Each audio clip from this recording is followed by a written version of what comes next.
नमस्कार दोस्तों और प्रिय दर्शकों, आज की इस विशेष प्रस्तुति में आपका हार्दिक अभिनंदन है। दोस्तों, हम एक ऐसी अद्भुत कहानी की यात्रा पर निकलने वाले हैं जो भक्ति, समर्पण और पत्नी धर्म की महिमा से भरी हुई है।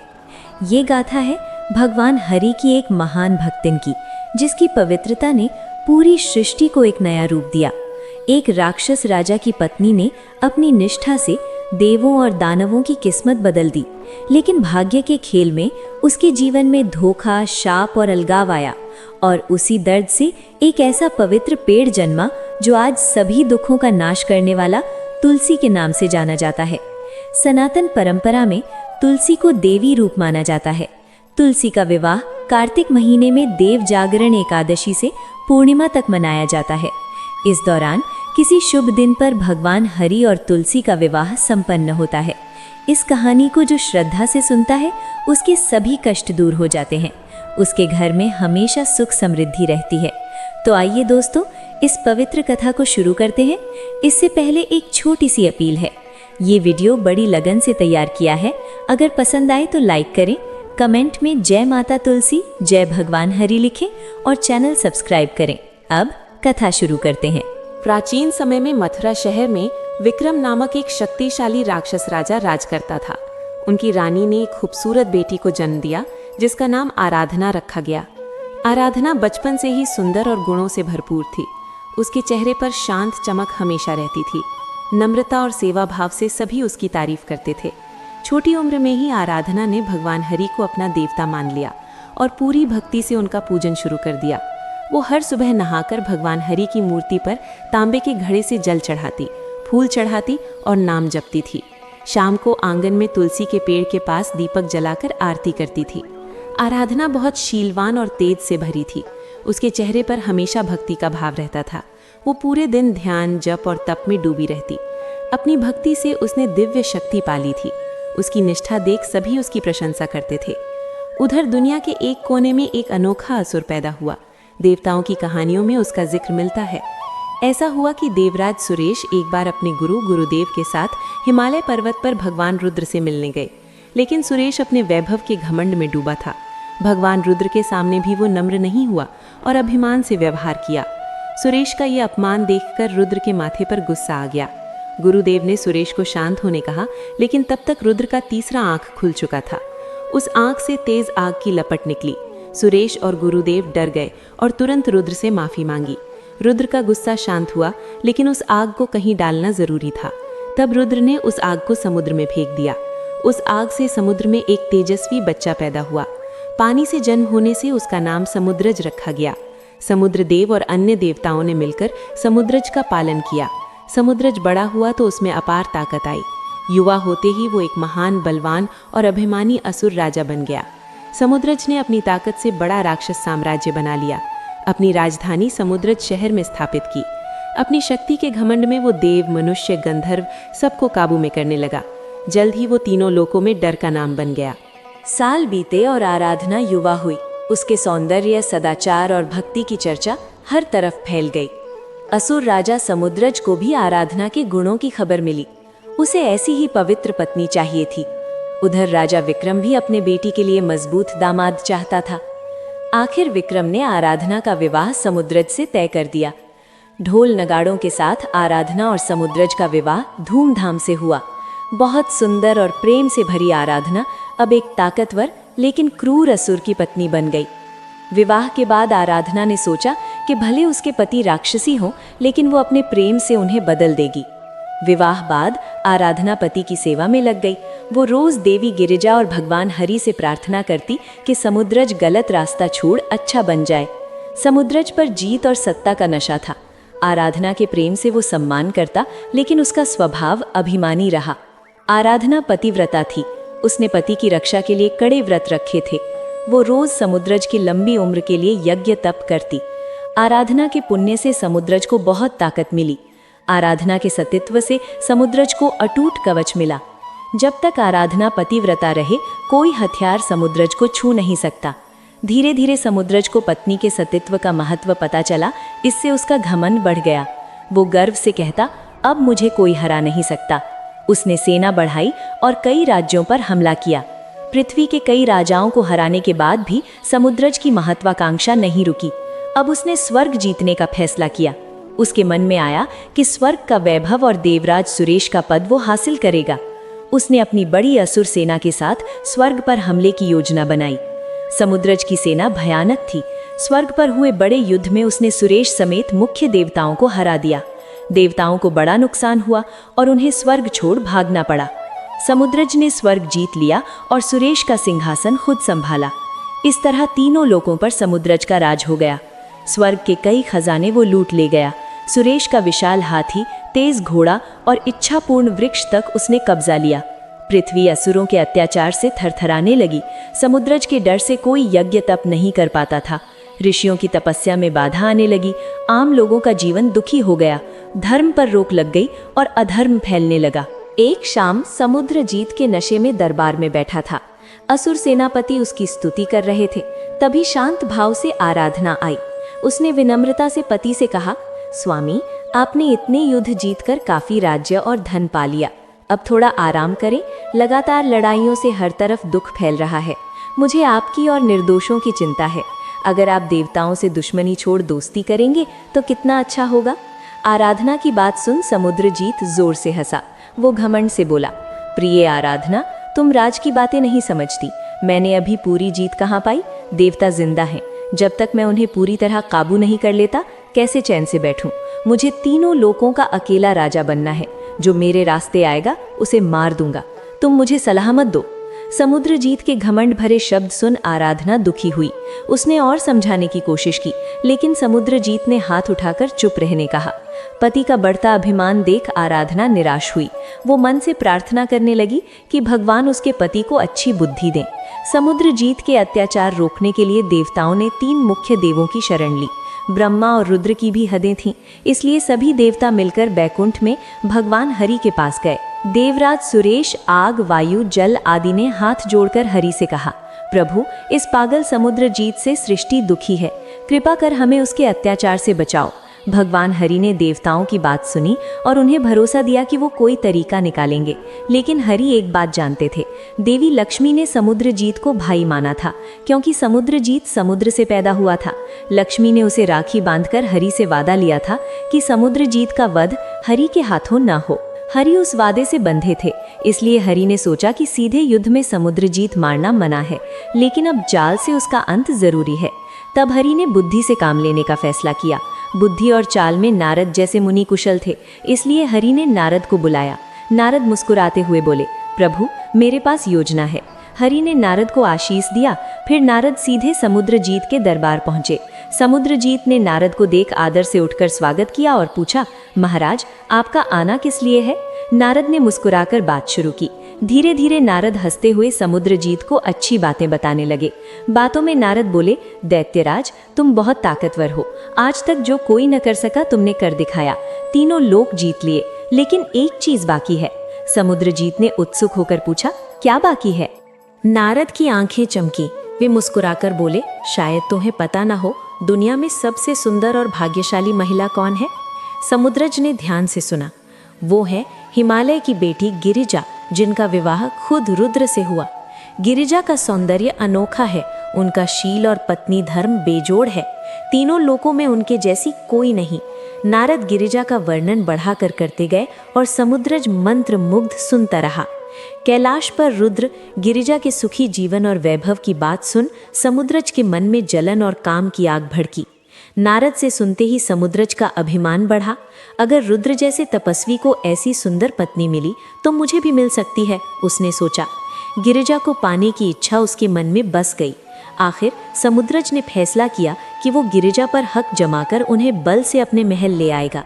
समुद्रज ने असुर सेना को तैयार होने कहा और कैलाश पर हमला करने निकला। जल्द ही उसकी असंख्य राक्षस सेनाएं कैलाश को घेर लीं। भगवान रुद्र और माता गिरिजा को दुश्मन की चुनौती सुनाई दी। रुद्र अपने साथियों के साथ युद्ध में निकले और बड़ा संग्राम शुरू हुआ। कैलाश के नीचे देवों और दानवों में भयंकर लड़ाई छिड़ी। रुद्र अपने त्रिशूल से असुरों को मारने लगे तो समुद्रज अपनी गदा और तलवार से रुद्र के साथियों को हराने लगा। शस्त्रों की आवाज से हर दिशा गूंजी। उस बड़े युद्ध से पृथ्वी हिलने लगी। कुछ समय युद्ध चला, लेकिन रुद्र के सामने समुद्रज जीतना मुश्किल था। तब समुद्रज में धोखे की चाल सोची। वो युद्ध से हटकर एक जगह गया और माया से रूप बदला। कुछ पलों में उसने खुद को रुद्र जैसा बना लिया। जटा पहनी, चीता की खाल पहनी और शरीर पर राख लगाकर रुद्र जैसा दिखने लगा। रूप में वो रुद्र की कॉपी लग रहा था। रुद्र का रूप लेकर समुद्रज चुपके से कैलाश महल में घुसा। उस समय गिरिजा महल के अंदर कमरे में बैठी युद्ध से चिंतित थीं। अचानक उन्होंने रुद्र को सामने देखा तो खुश हुई।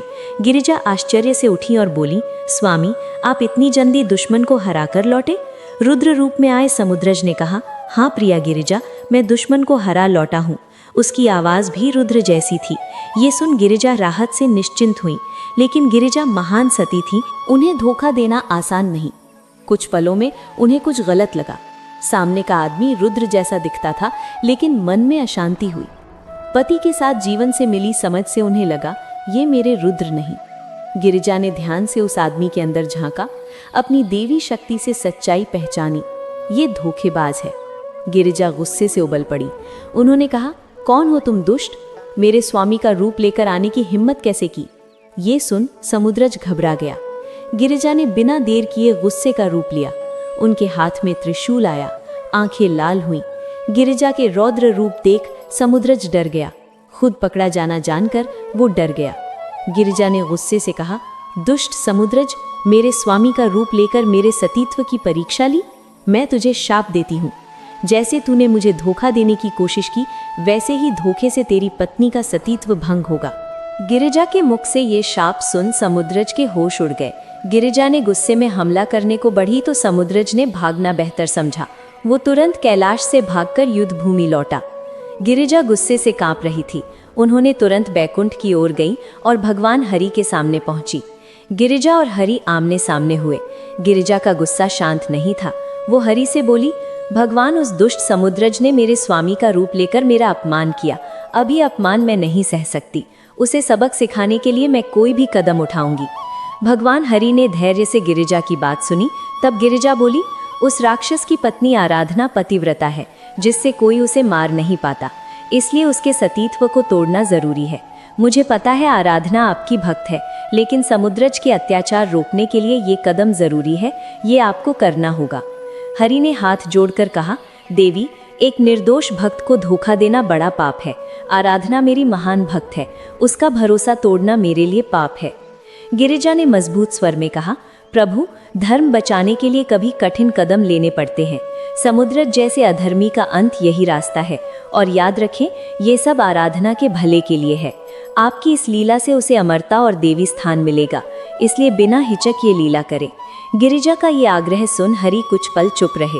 उनके मन में विचार आए, आराधना जैसी भक्त को धोखा देना अन्याय है, लेकिन धर्म और देवों की रक्षा के लिए जरूरी है। आखिर हरि ने फैसला किया कि ये लीला करनी होगी। बैकुंठ से लौटते ही हरि ने माया से रूप बदला। उन्होंने खुद को समुद्रज जैसा बना लिया। चेहरा, शरीर, आवाज सब समुद्रज जैसा। इस रूप में हरि पल में समुद्रज के महल पहुंचे, जहां आराधना पूजा में डूबी थी। उधर आराधना महल के बगीचे में भगवान की आराधना कर रही थी। ध्यान में वो पति की सुरक्षा मांग रही थी। आंखें बंद, उसके मन में हरि की छवि थी और मुंह से जय भगवान हरि, मेरे पति की रक्षा करो जप चल रहा था। तभी पास कदमों की आवाज आई। आराधना ने आंखें खोली और सामने देखा तो खुशी से चीखी। उसके पति समुद्रज युद्ध से सही सलामत लौटे। समुद्रज को देख आराधना बोली, स्वामी, और दौड़कर पास पहुंची। खुश आराधना ने झुककर पति के पैर छुए। उसकी आंखों से खुशी के आंसू आए। वो रोते हुए बोली, आप लौट आए स्वामी, मैं आपकी सुरक्षा के लिए प्रार्थना कर रही थी। सामने खड़े समुद्रज, जो असल में हरि थे, उन्होंने दया से मुस्कुराकर देखा, मीठी आवाज में कहा, हाँ प्रिय, मैं लौटा। तुम्हारी प्रार्थनाओं ने मुझे जीत दी। आराधना के खुशी के आंसू नहीं रुक रहे थे। उसने जल लाकर पति के हाथ पैर धोए और बैठाया। वो पंखा झलने लगी। कई दिनों की चिंता अब शांत हुई। पति लौटने पर उसने उपवास तोड़ा। सामने बैठे समुद्रज यानी हरि आराधना की सच्ची सेवा देख मन से दुखी हुए। अपनी भक्त को धोखे में रख सेवा लेते देख हरि का दिल पिघला। लेकिन इस माया में एक छिपी घटना हो चुकी थी। जिस पल आराधना ने उस तथाकथित पति के पैर छुए, उसी पल उसका पतिव्रत किला टूट गया। उसने जिसे समुद्रज समझ प्रणाम किया, वह सच्चा पति नहीं था। अनजाने में आराधना का सतीत्व टूट गया। इस अज्ञान के पाप से समुद्रज का कवच कमजोर हो गया। ठीक उसी समय दूर कैलाश युद्ध में निर्णायक पल आया। रुद्र अब भी समुद्रज से लड़ रहे थे कि अचानक समुद्रज की ताकत कम हुई। उसे समझ नहीं आया क्या हुआ। रुद्र ने मौका नहीं गंवाया। उन्होंने त्रिशूल उठाकर पूरी ताकत से समुद्रज पर मारा। त्रिशूल आता लेख समुद्रज ने रोकने की कोशिश की, लेकिन अब कवच नहीं था। वह त्रिशूल सीधा समुद्रज की छाती में घुस गया। दर्द से समुद्रज चीखा और जमीन पर गिरा। कुछ पलों में उसका शरीर बेजान हो गया। रुद्र ने उस दुष्ट असुर का अंत कर दिया। समुद्रज का वध होने के बाद भी रुद्र का गुस्सा नहीं ठंडा हुआ। उनके गले के सांप फुंकारने लगे और सवारी बैल जोर से चिंघाड़ा। गुस्से में रुद्र ने समुद्रज का सिर धड़ से अलग किया और अंतरिक्ष में फेंक दिया। वह कटा सिर घूमता हुआ समुद्रज के महल की तरफ गिरा। इधर आराधना अब भी पति के साथ सुख के पल बिता रही थी। उसे शक नहीं कि यह पति नहीं है। भोजन बाद आराधना रसोई गई कि अचानक बाहर किसी भारी चीज गिरने की आवाज हुई। ऐसा लगा जैसे बड़ा बर्तन गिरा। आराधना डर गई और दौड़ी बाहर आई। प्रांगण में जो देखा वह सन्न कर देने वाला था। महल द्वार के पास जमीन पर एक चीज गिरी थी। पास जाकर देखा तो आराधना कांप उठी। वह उसके पति समुद्रज का कटा सिर था। खून से सना विकृत सिर देख आराधना की चीख निकली, स्वामी ये क्या हुआ? कांपते हाथों से उसने सिर उठाया और सीने से लगाकर रोने लगी। उसके आंसू बहने लगे और दिल से चीख। कुछ देर वह रोती रही, फिर दर्द संभाल वह सिर लेकर महल अंदर दौड़ी, उस कमरे में जहां पति था। अब वहां कोई नहीं था। समुद्रज रूप वाले हरि स्थिति खराब होते ही गायब हो चुके थे। पति का खून से भरा सिर हाथ में लेकर आराधना अकेली खड़ी थी। उसकी आंखों में दर्द और गुस्सा था। निराशा और क्रोध से कांपती वो चारों तरफ देखी और आकाश की ओर मुंह कर चिल्लाई, बाहर आओ प्रभु हरि, मुझे सब पता चल गया। ये आपका काम है, छिपना छोड़ो, मेरे सामने आओ। उसकी आवाज़ आंसुओं से भरी लेकिन गुस्से से भरी थी। पल में तेज रोशनी फैली और उसमें भगवान हरि प्रकट हुए। उनके हाथ जुड़े थे, चेहरा नीचे था। उनके चेहरे पर शर्म और दया थी। जिस परमेश्वर को आराधना ने जीवन भर पूजा, उन्हीं हरि ने धोखे से सब छीन लिया। ये सोच आराधना स्तब्ध हो गई। उसका दिल टूट गया। शरीर गुस्से और दुख से कांपने लगा। आराधना ने रुंधी आवाज में हरि से हाथ जोड़कर पूछा, ये सब क्यों किया? मैंने आपको देव मान पूजा, नाम जपा और आपने मेरा सब नाश कर दिया। मेरा सुहाग, सतीत्व, लाज सब छीन लिया। क्यों? देव होकर भी इतना बड़ा पाप कैसे किया? भगवान हरि के पास जवाब नहीं। वे चुप खड़े रहे। आंखों में पछतावे के आंसू आए, लेकिन आराधना का मन अन्याय से उबल रहा था। उसका शरीर जहर की आग से जल रहा था। उसने हाथ आकाश की ओर उठाए और जोर से कहा, हे भगवान हरि, आपकी ये लीला मुझे मंजूर नहीं। मेरा जीवन आज खत्म हो गया। अब आपको भी इसका फल भोगना पड़ेगा। आराधना की आवाज़ बदल गई। वो अब साधारण औरत नहीं लग रही थी, जैसे महाकाली उसमें समा गई हो। उसके नेत्र आग बरसा रहे थे। उग्र आवाज में वो शाप देने लगी, जैसे आपने मेरे पति को मुझसे छीना, वैसे ही आपको अपनी पत्नी से अलग किया जाएगा। मैं आज विधवा होकर रो रही हूँ। आपको भी इंसान बनकर पत्नी अलगाव का दर्द सहना पड़ेगा। आप भी अपनी प्रिया के लिए तड़पोगे और रोगे। और क्योंकि आपका दिल पत्थर से सख्त निकला, इसलिए मेरे शाप से आप पत्थर बन जाओ। हरि, अब बेजान पत्थर हो जाओ। हे प्रभु, मैं आपको शाप देती हूँ। आराधना के मुख से ये शाप निकलते ही दुनिया कांप उठी। आराधना के शब्दों का असर तुरंत हुआ। भगवान हरि के नीले शरीर पर काला पंछारा और वो सख्त पत्थर में बदलने लगे। कुछ पलों में हरि का रूप काले शालिग्राम पत्थर में जम गया। भगवान हरि सच में पत्थर बन गए। ये देख तीनों लोकों में हाहाकार मच गया। देवी लक्ष्मी चीख कर रो पड़ी और दौड़कर आराधना के पैरों से लिपट गईं। लक्ष्मी रोते हुए बोली, माफ करो देवी, क्रोध शांत करो। आपके शाप से सृष्टि का संतुलन बिगड़ जाएगा। दया कर शाप वापस लो।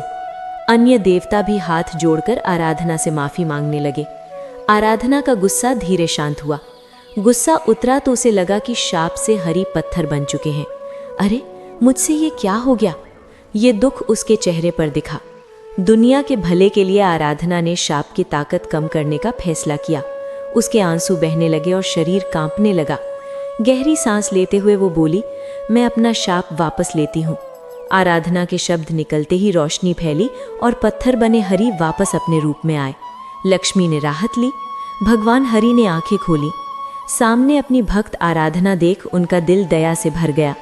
हरि आगे बढ़े और हाथ जोड़कर आंसुओं से आराधना को प्रणाम किया। नरम आवाज में बोले, हे आराधना, मुझे पता है तेरा दुख बहुत बड़ा है और तेरा गुस्सा सही है। तूने अपनी भक्ति से मुझे शाप देने की हिम्मत की और तेरे शाप के हर शब्द को मैं खुशी से मानता हूँ। तूने मुझे पत्नी अलगाव का शाप दिया।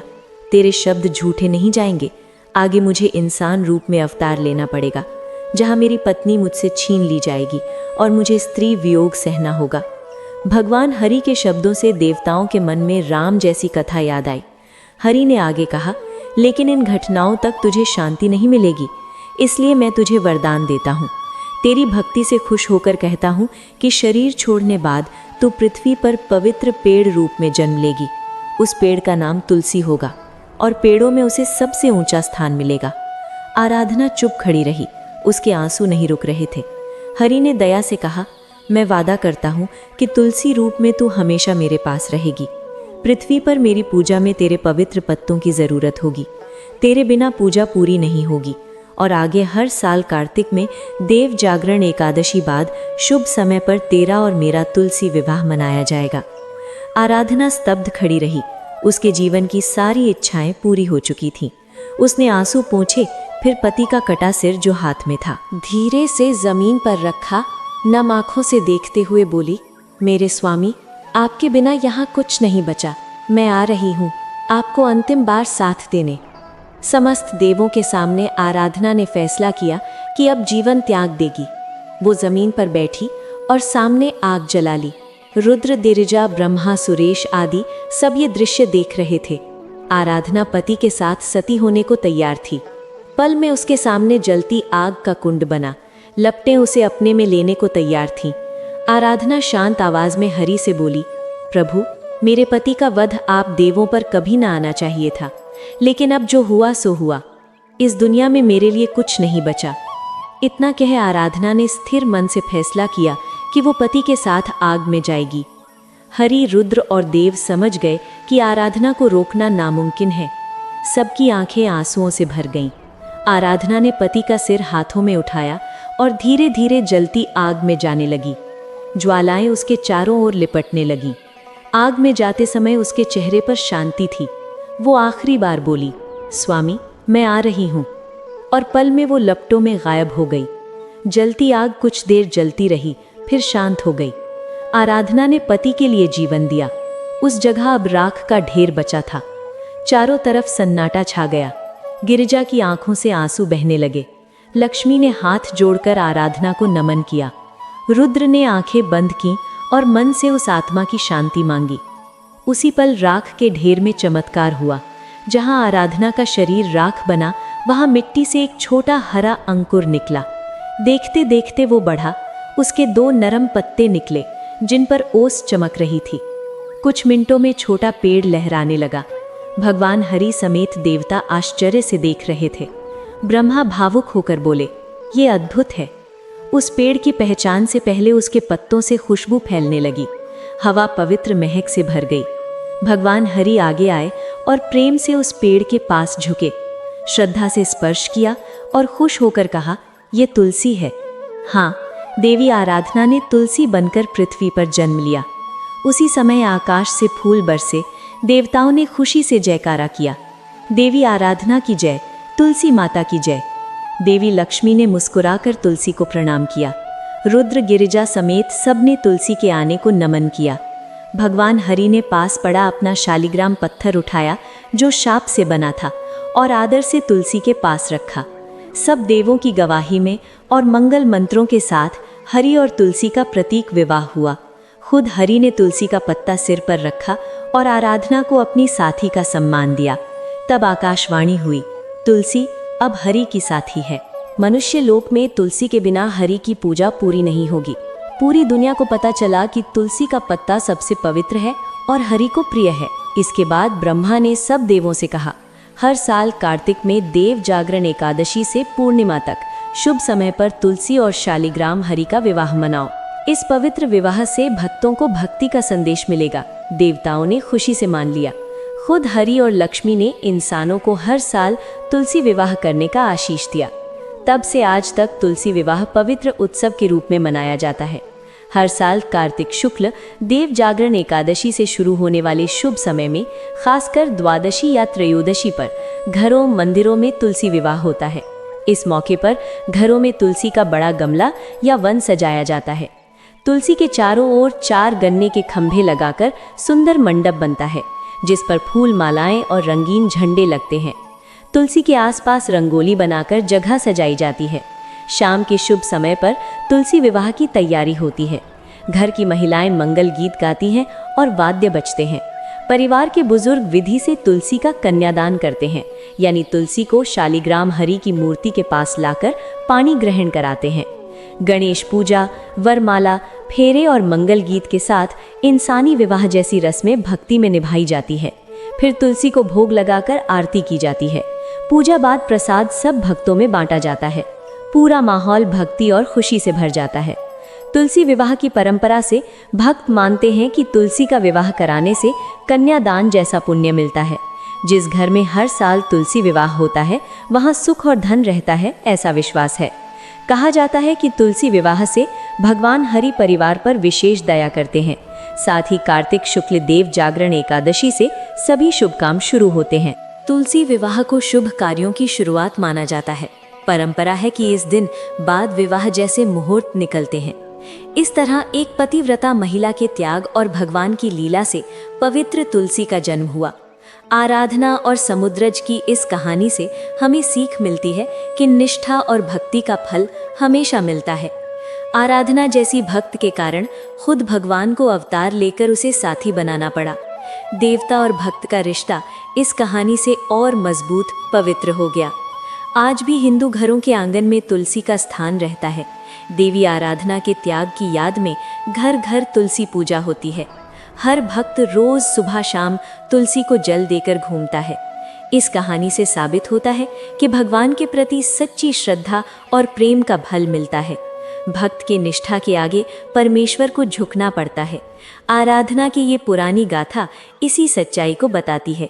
दोस्तों, अगर ये भक्ति कहानी अच्छी लगी तो लाइक करें, कमेंट में अपने विचार लिखें और इस कहानी को दोस्तों परिवार के साथ शेयर करें।